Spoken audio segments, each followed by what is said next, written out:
Ingresaré un proyecto de ley que pone fin al crédito con aval del Estado.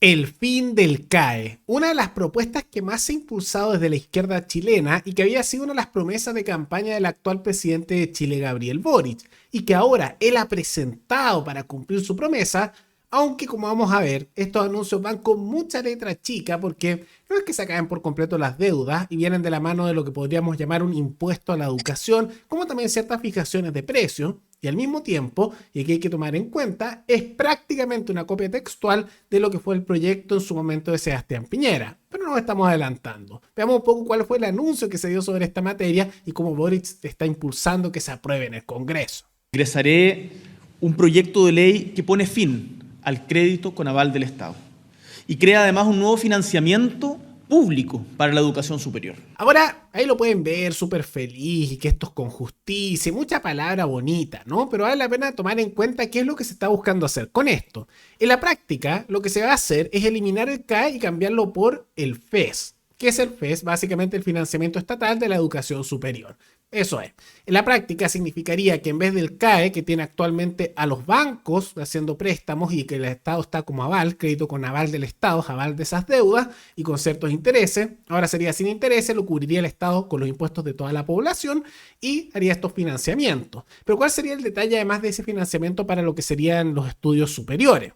Bueno, va de la mano de una serie de disposiciones que son a lo menos peligrosas. Por un lado, hay algunas cosas que podrían sonar bonitas para algunos, que es que un máximo de 20 años que se pueden hacer para el pago se pueden cobrar a aquel que es deudor. Y después de eso, aunque no se haya pagado todo, se cancela la deuda. Ahora, ¿quién pagaría esa plata que falta por pagar? El ciudadano común y corriente, con impuestos.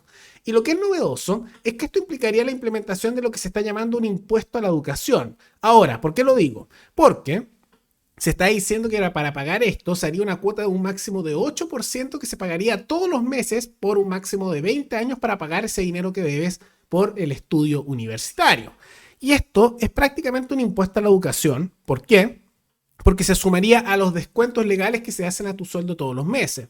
Ahora, sé que esto puede sonar un poco engorroso, pero todas las personas que tienen un trabajo en Chile, recordemos que tienen descuentos legales. Por eso cuando te ofrecen un trabajo está el sueldo en bruto y el líquido es lo que llega realmente a tu mano, porque ese descuento legal es lo que le sacan al bruto y te queda el líquido, ¿no? Entonces es lo que se hacen descuentos. Y esos descuentos actualmente son 7% en salud, un 11,5% para las AFP, un 4,11% a lo que es un aporte de indemnización obligatoria, también se hace un 1,41% a un seguro de invalidez y sobrevivencia y un 3% a un seguro de cesantía. Ahora, todo eso junto hace que sea un 24,05%, casi un 25%, o sea, casi un cuarto de tu sueldo que te lo hacen en descuentos legales, que tú no los aceptaste, el Estado obliga a hacerlo.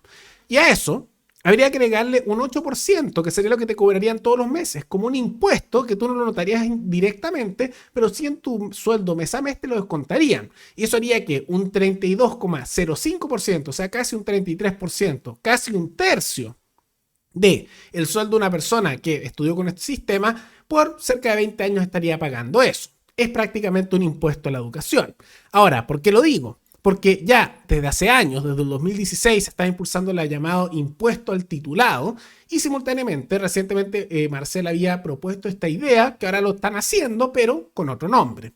Ahora, no tengan dudas que si se llega a aprobar este proyecto, que esperemos que no se apruebe, va a ir de la mano, por supuesto, de que esto va a comenzar con aquellos que pasan del CAE a este nuevo sistema, que son cerca de 1.200.000 personas, pero después van a decir que todos deberían hacerlo para financiar la educación, ¿no?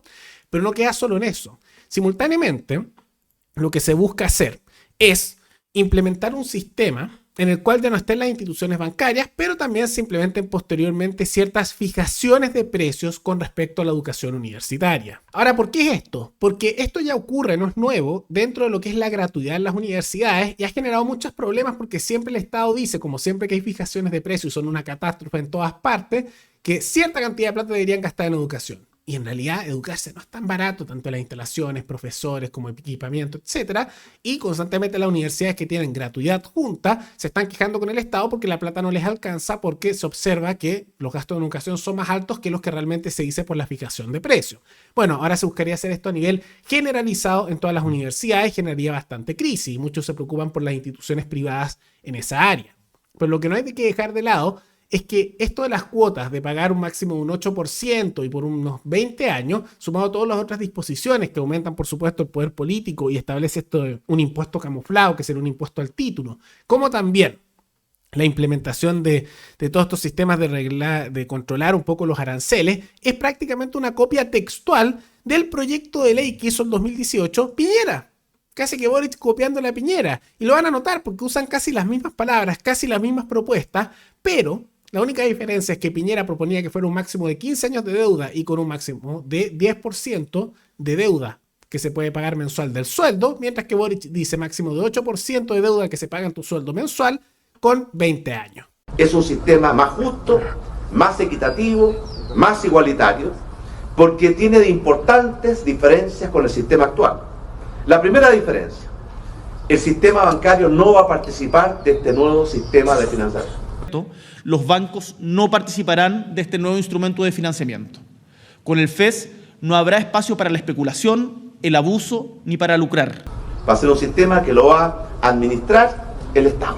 Pasándolo por un nuevo instrumento de financiamiento público de la educación superior.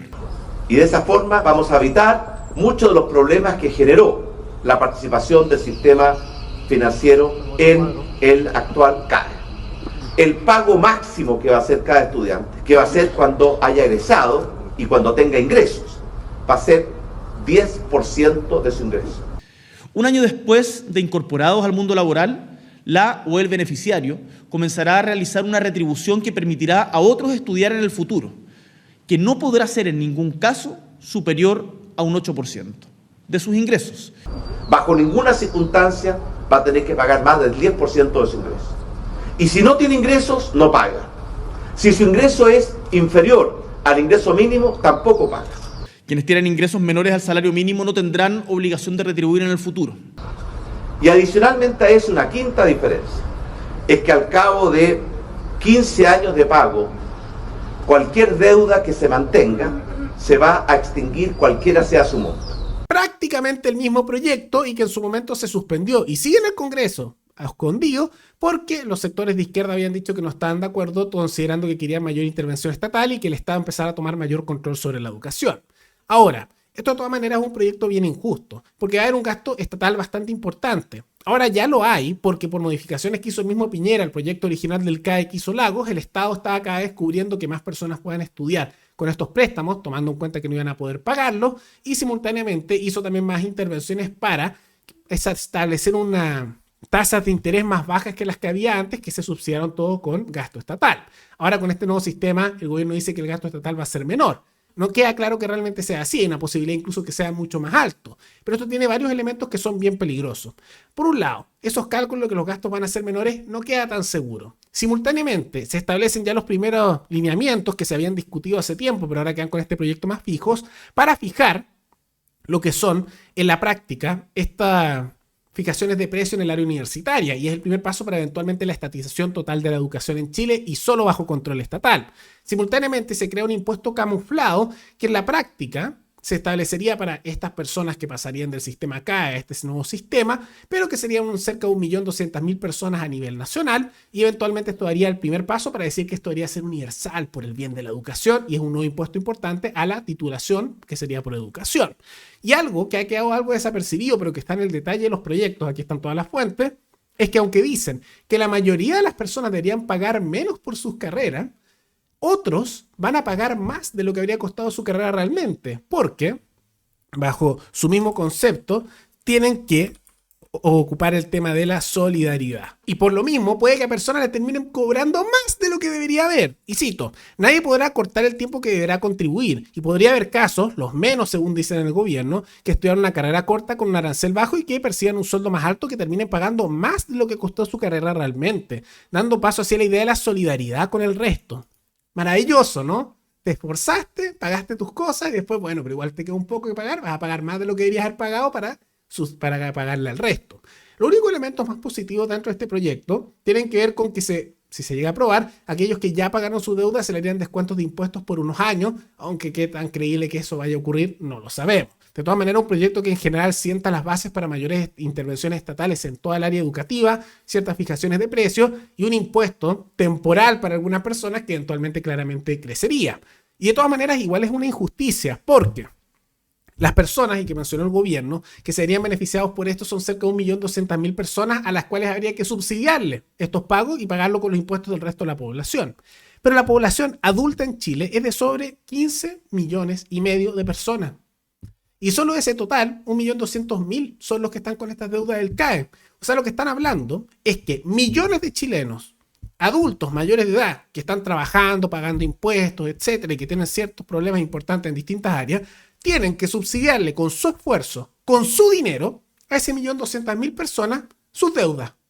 Eso va a ocurrir. Y si no lo hacen así, van a hacer justamente con pagos justamente de deuda internacional. Y los sectores pro gobierno dirán que se van a pagar con estas cuotas, esto se va a autopagar, pero no es así, porque tienen límites de pago, tienen también justamente ciertos plazos y va a haber un gasto estatal importante, queda claro. Por eso dicen van a pagar menos de lo que deben. Entonces, eventualmente, ¿quién va a pagar esas deudas? El Estado. ¿Y dónde saca el Estado la plata? De impuestos. ¿Y quién paga la mayoría de los impuestos? El ciudadano común y corriente. ¿Con qué? Con impuestos como IVA, los descuentos legales, y se van a subsidiar a 1.200.000 personas de este país, que son un grupo minoritario y privilegiado por tener esas condiciones, con el sueldo y el dinero de otras personas que no están en esa categoría, que son cerca de unos, si descontamos 1.200.000, más de unas 14 millones de personas adultas en Chile que no están en esa categoría. Y bueno, eso es lo que se está dando, ¿no? Ahora, hay una probabilidad real de todas maneras que esto no se apruebe. La derecha en general no está muy feliz con el proyecto, aunque vamos a ver, la derecha es pésima oposición y puede que terminen cediendo. Y lo que es curioso es que los sectores de gobierno han empezado a acusar de que en realidad esto sería darle la espalda a la clase media, aunque sería dar un beneficio a una minoría poblacional a costa de millones y millones de chilenos que no están en esa categoría, e incluso han dicho que sería irresponsable fiscalmente no aprobarlo. Pero más allá de todo eso, ¿están de acuerdo con el proyecto del gobierno o no? ¿Por qué? Todo eso coméntenlo abajo. Y antes de terminar, quisiera agradecer al suscriptor Leonardo Muñoz Páez, que se convirtió en el suscriptor más reciente en decidir hacer un aporte mensual al canal a través de la comunidad de YouTube. Así que muchas gracias, te lo agradezco mucho, y gracias a aportes como el tuyo y el de otros suscriptores, que este proyecto siga adelante y se mantiene independiente. Así que si alguno de ustedes quiere hacer un aporte voluntario único por Flow, o por criptomonedas, o un aporte mensual por Patreon, o por la comunidad de YouTube, pueden decidir hacerlo mirando un comentario que se encuentra fijado abajo. Y también pueden apoyar este programa comentando, dando like y compartiendo este video en sus redes sociales. Nos veremos en el siguiente programa. Hasta luego.